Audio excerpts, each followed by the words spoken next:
वालेकुम दोस्तों, मैं डॉक्टर नमस्कार होमी क्लिनिक साहब भाई के सामने हाजिर हूँ। हमारे साथ लग रहे हैं, जुड़ रहे हैं हम आपको होमी एक्सपेरिमेंट ज़्यादा तजर्बात हेल्थ से रिलेटेड मालूमात भैया तक पहुँचाते रहेंगे।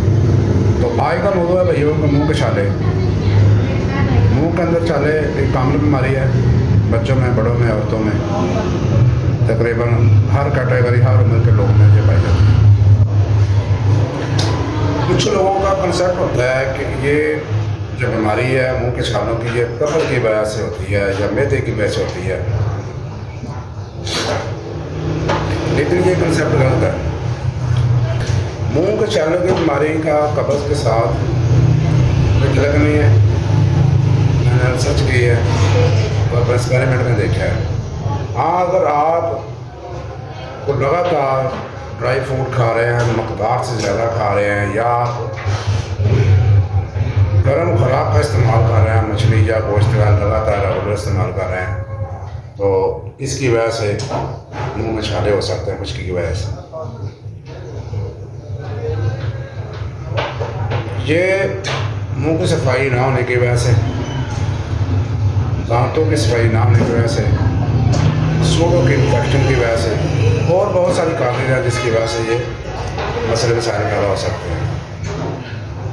अगर आपके मुंह में छाले हैं और 15 दिन तक आपने ट्रीटमेंट किया है, 15 दिन के बाद भी आपको मुंह छाले हैं, तो आप कैंसरियन हो सकते हैं, यानी कि आपको कैंसर का मसला हो सकता है।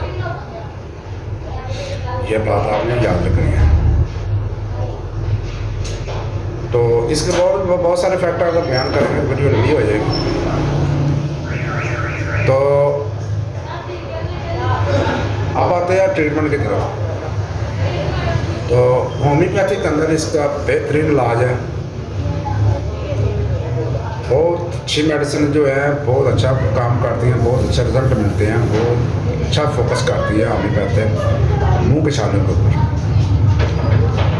अगर मरीज़ की ज़ुबान कोटेड है, उसकी ज़ुबान सफ़ेद है और जब मैली है, तो मरीज़ को काली मेरे ढूंढ में इंशाअल्लाह ताला मसला क्लियर हो जाए।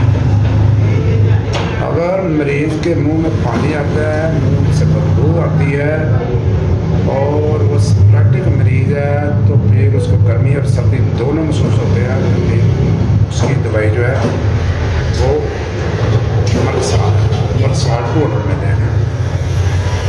अगर मरीज़ के मुंह ज़ुबान पे कट लगे हैं, इस जगह पे भी कट लगते हैं, ऊपर भी कट लगते हैं, एनस वाली जगह पे कट लगती है, मुँह पे छाले हैं, उसका पेशाब बदबूदार है, और उसकी दवाई मेट्रिक एसिड है। अगर मरीज़ के मुंह में छाले हैं और जलन होती है और मरीज़ बेचैन रहता है, मरीज़ जो है वो दुबला पतला है, तो फिर उसकी दवाई आसानी करना है। लेकिन ये तमाम दवाइयात से पहले आपने सप्लीनियम 1 की एक डोज लगानी है मियाज़मेटिक दवाई के तौर पर। मियाज़मेटिक डोज जो है वो आपने ज़रूर इस्तेमाल करना है, इससे इंशाअल्लाह रिजल्ट बहुत अच्छी हो जाएगी। तो उसके बाद आप काली मिर्च लगा लें साथ, और जो मैंने 3-4 दवाइयाँ बताई हैं, इनमें से जो मिलती है साथ वो एंटीबायोटिक करके दे दें, इंशाअल्लाह आपका केस क्लियर हो जाएगा। अगर कोई केस फंस जाता है, तो रह जाता है केस, तो फिर पैरोजेनिक की तरफ जा सकते हैं। पैरोजेनिक भी अच्छी दवाई है, बोरस अच्छी दवाई है, पैरोजेनिक अच्छी दवाई है। तो ये थी भाई मुंह के छालों का ट्रीटमेंट।